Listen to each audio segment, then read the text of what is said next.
हाय नमस्कार मित्रांनो, stock market आणि मी ह्या आपल्या यूट्यूब चॅनलवरती मी किरण विस्पुते आपल्या सगळ्यांचं पुन्हा एकदा मनापासून स्वागत करतो.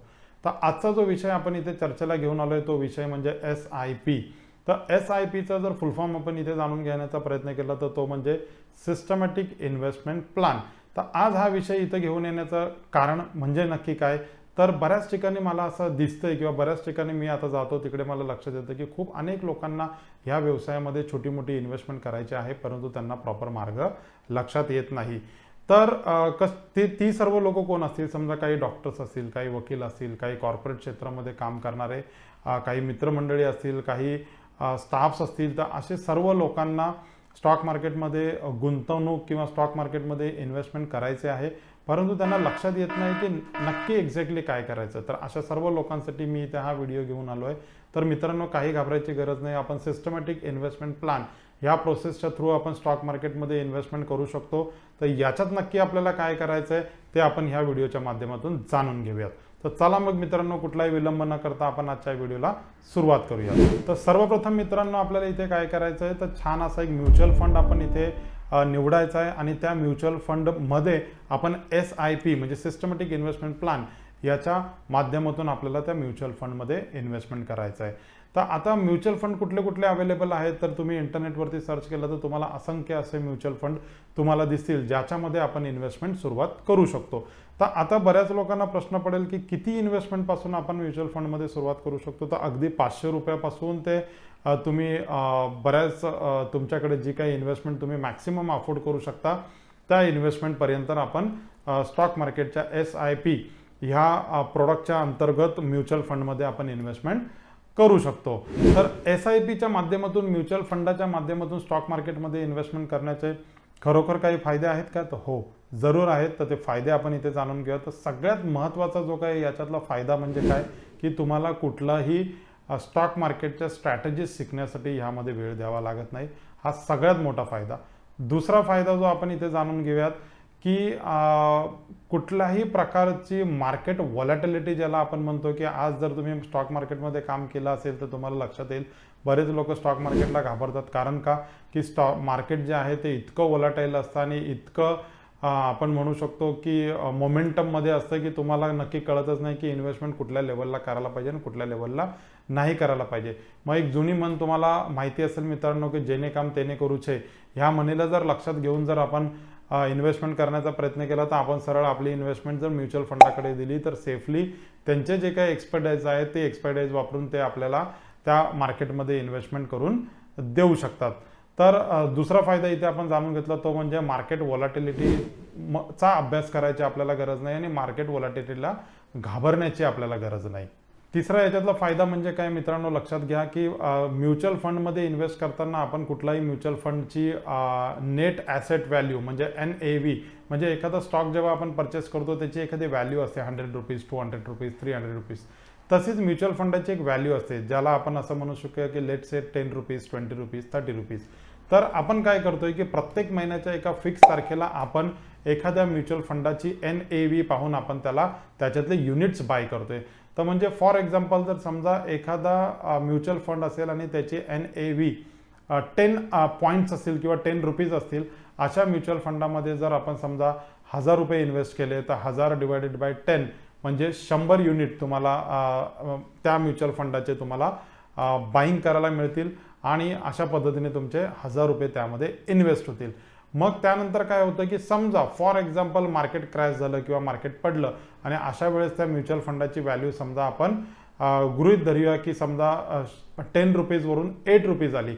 मग अशा केसमध्ये काय होतं की आपण त्या एका फिक्स तारखेला ह्या प्लॅनच्या अंतर्गत एक फिक्स अमाऊंट इन्व्हेस्ट करत असल्यामुळे आपल्या पॉईंटचं फार छान असं एव्हरेजिंग होतं. लक्षात घ्या, मी तुम्हाला इथे एक्झाम्पल सहित सांगतोय की समजा तुम्ही पुन्हा एकदा 1000 रुपये त्यामध्ये इन्व्हेस्ट केले आणि त्यावेळेस त्या तारखेला ज्या तारखेला तुम्ही त्या म्युच्युअल फंडामध्ये इन्व्हेस्ट करताय त्याची व्हॅल्यू 8 रुपये आहे. मग अशा केसमध्ये 1000 रुपये divided by 8 which is equal to 125 points. तर लक्षात आलं मित्रांनो, SIP मध्ये काय होतं आहे की तुम्ही त्या म्युच्युअल फंडाची NAV ज्यावेळेस 10 रुपीज होती त्यावेळेस तुम्हाला मिळाले 100 पॉईंट्स आणि ज्यावेळेस तुमची त्याची NAV पडून ज्यावेळेस 8 रुपीज होते त्यावेळेस तुम्हाला मिळाले 125 पॉईंट्स. इन्व्हेस्टमेंट तुमची राहिली fix, which is 1000 rupees per month.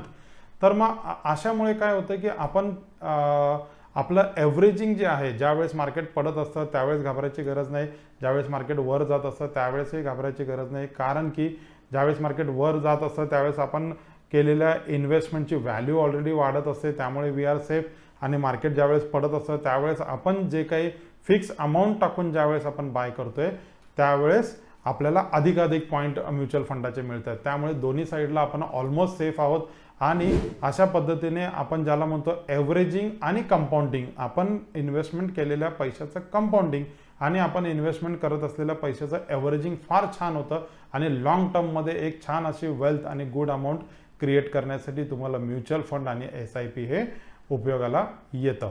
आणखीन एक याच्यातला फायदा म्हणजे आपण डिसिप्लिन होतो. म्हणजे स्टॉक मार्केटमध्ये तुम्ही इन्व्हेस्टमेंट करताना बऱ्याच ठिकाणी ऐकलं असेल की स्टॉक मार्केट जो आहे तो फार डिसिप्लिनली इन्व्हेस्ट करण्याचा एक प्लॅटफॉर्म आहे.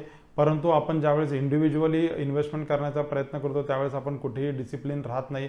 कुठेही कधीही केव्हाही कितीही पैसे आपण स्टॉक मार्केटमध्ये इन्व्हेस्ट करतो तर ती फ्लेक्झिबिलिटी SIP मधून काढण्यात येते आपल्या हातातून. आणि आपल्याकडे किती पैसे असेल तरी आपण प्रत्येक महिन्याला एक सेम फिक्स अमाऊंट आपण आणि फिक्स तारखेला इन्व्हेस्टमेंट करतो. त्यामुळे आपण बाय डिफॉल्ट जर अशा प्रोडक्टमध्ये इन्व्हेस्ट केले तर आपण डिसिप्लिन होतो. बरं, बऱ्याच लोकांना प्रश्न पडतो की आपण म्युच्युअल फंडामध्ये किती वर्षासाठी इन्व्हेस्टमेंट केले पाहिजे.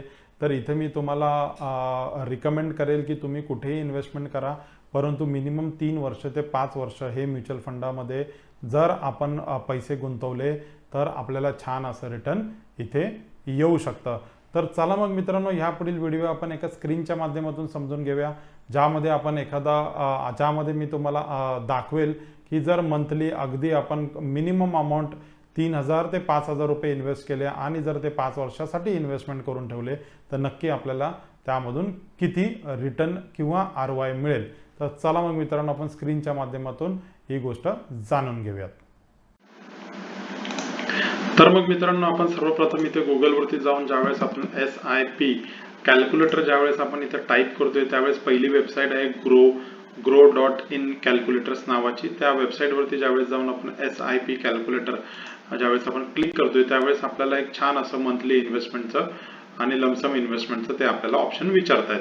तर फॉर एक्झाम्पल जसं आपण व्हिडिओच्या माध्यमातून पाहिलं की आपल्याला एक छोटी अमाऊंट इन्व्हेस्टमेंट करून आपल्याला जर SIP चालू करायचे, फॉर एक्झाम्पल आपण 5000 रुपये मंथली जर आपण इन्व्हेस्टमेंट करू शकत असू आणि 5000 रुपये मंथलीनी जर आपण सेव्हिंग म्हणून जर आपण मंथली इन्व्हेस्टमेंट SIP मध्ये एखादा म्युच्युअल फंड सिलेक्ट करून जर आपण टाकली एका फिक्स डेटला तर त्याच्यामध्ये एक्सपेक्टेड रेट ऑफ रिटर्न्स जे आहेत ते 12% ते 13% तुम्हाला आरामात मिळतात. बरेचसे म्युच्युअल फंड आहेत ज्यांनी खूप चांगला आउट परफॉर्म केला आहे आणि तुमचे रिटर्न ऑन इन्व्हेस्टमेंट जवळजवळ 15 ते 16% पर्यंत नेलेले आहेत. तर आपण इथे एक्सपेक्टेड रेट ऑफ रिटर्न 13% करूयात. अगदी जास्त एक्सपेक्ट नको करायला. आणि टाइम पिरियड जसं आपण सुरुवातीला डिसाईड केलं त्यावेळेस आपण जर इथे पाहिलं मित्रांनो 1 इयर साठी जर आपण इन्व्हेस्टमेंट केले तर आपली खाली तुम्ही पाहू शकता इन्व्हेस्टमेंट अमाऊंट 60,000 होते, ज्याच्यामध्ये तुम्हाला रिटर्न मिळते 4300 आणि टोटल व्हॅल्यू बनते तुमची 64,000. आता जर तुम्ही हीच इयर वाढवले आणि 3 इयर्स केले तर तुम्हाला लगेच लक्षात येईल की 180 तुमची इन्व्हेस्टमेंट झाली आणि रिटर्न ऑन इन्व्हेस्टमेंट तुम्हाला झाले 41,000. आणि तुम्ही इथे पाहू शकता की 2 वर्ष किंवा 3 वर्ष केल्यामुळे तुमची टोटल व्हॅल्यू ही ड्रास्टिकली वाढली आहे. यालाच म्हणतो आपण एव्हरेजिंग अँड कंपाऊंड. समजा आपण जर याला 5 इयर साठी इन्व्हेस्टमेंट केली तर बघा मित्रांनो ऑलमोस्ट 50% रिटर्न म्हणजे 3 लाख रुपये तुम्हाला इथे दिसत आहेत तुम्ही इन्व्हेस्ट केले आणि 1,24,000 रुपये याच्यावरती तुम्हाला इंटरेस्ट किंवा ROI मिळाला आणि तुमची टोटल व्हॅल्यू जी झाली तुमची साधारणतः 4,24,000 रुपये झाले. आता फॉर एक्झाम्पल मी याचा जो काय टाइम पिरियड तो वाढवतो आणि 10 इयर्स करतो आणि 10 इयर्स केल्यानंतर तुम्हाला लक्षात येईल की ऑलमोस्ट तुमची व्हॅल्यू डबल झाली. म्हणजे 6 लाख रुपये तुम्ही इन्व्हेस्ट केले आणि रिटर्न ऑन इन्व्हेस्टमेंट तुम्हाला 6,33,000 मिळालं. असे साधारणतः तुम्हाला 12 लाख रुपये मिळाले. सांगण्याचं तात्पर्य एवढंच की आपण जेवढा टाइम पिरियड इथे वाढवू तेवढ्या टाइम पिरियड मध्ये आपली मंथली इन्व्हेस्टमेंट जरी आपण सेम ठेवली तरी सुद्धा आपल्याला छान अशी एक अमाऊंट ऍट द एंड आपल्याला मिळू शकते. तर अपेक्षा करतो मित्रांनो की मी ह्या व्हिडिओच्या माध्यमातून तुम्हाला एक चांगला प्रोडक्ट सांगू शकण्यात यशस्वी झालो असेल. व्हिडिओ आवडला असेल तर लाईक करा, शेअर करा, सबस्क्राईब करा. आपला मित्रपरिवार आणि नातेवाईकांपर्यंत हा चॅनल पोहोचवायला विसरू नका. वेळ दिल्याबद्दल धन्यवाद. Thank you very much.